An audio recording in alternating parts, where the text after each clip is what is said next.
Hi everyone, welcome back to Trees and Turtles. My name is Imogen and in today's video I'm sharing my experience being homeschooled. If you're not already subscribed, make sure to do that, give this video a big thumbs up, follow me on Instagram and let's get started. I was homeschooled between the ages of 6 and 18.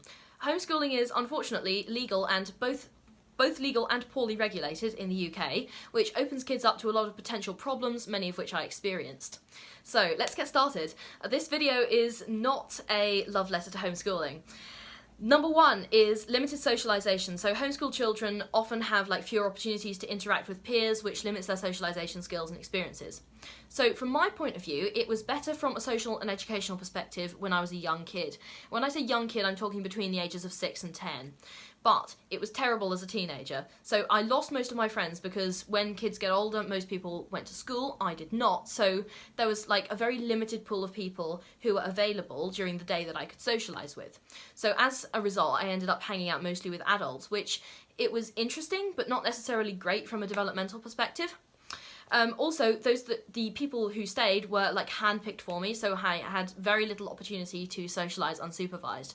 That obviously changed when I went to school when I was 18, but it was just it wasn't too little too late, but I would have benefited vastly if I'd done that when I was 10. So number two is obviously lack of diversity. So traditional schools expose students to a diverse range of backgrounds, cultures and perspectives. Now, there was some cultural diversity in the groups that I was in as a homeschooled kid, but not as much as there should have been. And specifically, I was raised in a very religious environment, so my worldview was very much a bubble and very limited, and that's something that I really struggled with when I actually went out into the real world, because I was suddenly having to unlearn a lot of the things that I thought I knew about the world, which I discovered were actually completely wrong. So that is a big pitfall, and it is a pit that I fell into. Homeschool children can miss out on a lot of diversity and understanding the experiences of other people. There's also potential for isolation. So homeschooling can lead to feelings of both isolation for children and parents. I mean, I'm just saying it from the kids' perspective, but there can be limited support networks or social opportunities. Sometimes it just does not work, okay? And parents really need to admit when it's not working, because you're at risk of harming your children's development. So anyway, the next thing I want to talk about actually is kind of related to that, and that is the strain on the parent-child relationship. It can be really strained if the parent takes on the role of both parent and teacher, so balancing these roles can be really challenging. I will come out and say that homeschooling completely and utterly ruined my relationship with my mother. It completely ruined it. There were other things wrong in that scenario, there are other things wrong with my relationship with my mother, but I think that the problems would have been much less if we were not homeschooling, okay? So I'm happy I did it in a way, because I was shown all the red flags and this helped me think more for myself, but I'm really not happy that occurred overall. If I could go back and undo it, I absolutely would. Alright, another problem is the limited extracurricular activities. So homeschool children can have fewer opportunities to participate in organised clubs or extracurricular activities. I did do some volunteering, but it wasn't in the greatest environment, it wasn't very regulated, and in some cases it wasn't very safe, so I do not recommend that. I think in a school in a regulated environment you can have a lot more safe and fun opportunities for extracurricular activities, as indeed I did in sixth form.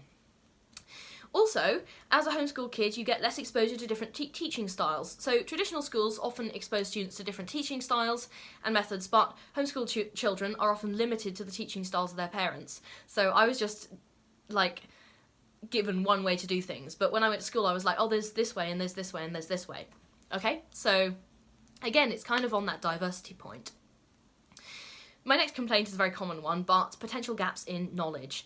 So I am missing several qualifications and I had to self-teach several more. Now this was a problem when I did my GCSEs. So for example, I have GCSE physics, but I don't have GCSE biology, chemistry or English literature. Those are completely gone, because basically what I was told was we don't have the capacity to do that. And the ultimate conclusion at that point should have been, okay, well, we need to go to school. But that was not the conclusion, and I definitely suffered from an educational standpoint because of it.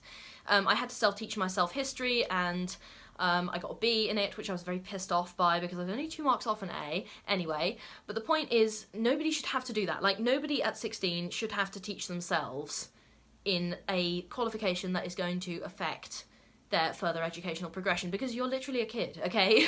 That should not have to be a thing. Also, on that point, lack of accreditation can be a problem. So homeschooling programs some might not be accredited. I was very lucky that I got some GCSEs, but it was a struggle finding like a centre to administer them. A lot of things like study that I did was just not accredited. And this can impact like people's ability to gain admission to university. Now, I was very lucky that I went to school for my A-levels, and that was only after significant lobbying. So I went to school, I got my A-levels, those were accredited, then I got into Durham, which is like, I'm very, very grateful to my school for helping me do that, but it was kind of touch and go at several stages.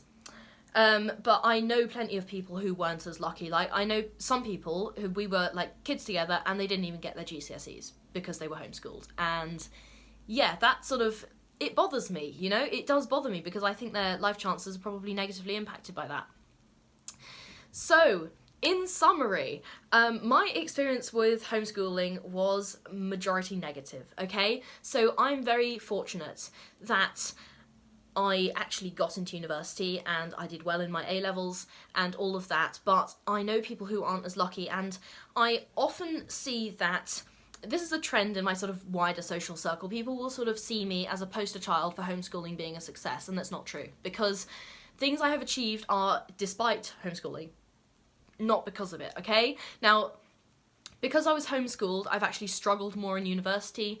I was very lucky to get the A-levels I did, and it was really not a positive experience either socially or educationally. So please do not see the fact that I'm educationally successful as an advertisement for homeschooling, because I am telling you, personally, it absolutely is not. So in summary, if you are a parent considering homeschooling your kids, please do not. Like, from personal experience, you will suck and they will end up hating you for it, okay? It is a recipe for educational disaster. Just because I got lucky, statistically, I am an outlier, okay? So please do not do this. And yeah, that is all I have to say about my experience being homeschooled. If you're not already subscribed, make sure to do that. Give this video a thumbs up, follow me on Instagram, and I'll see you guys next time. Okay, don't homeschool your kids. Bye!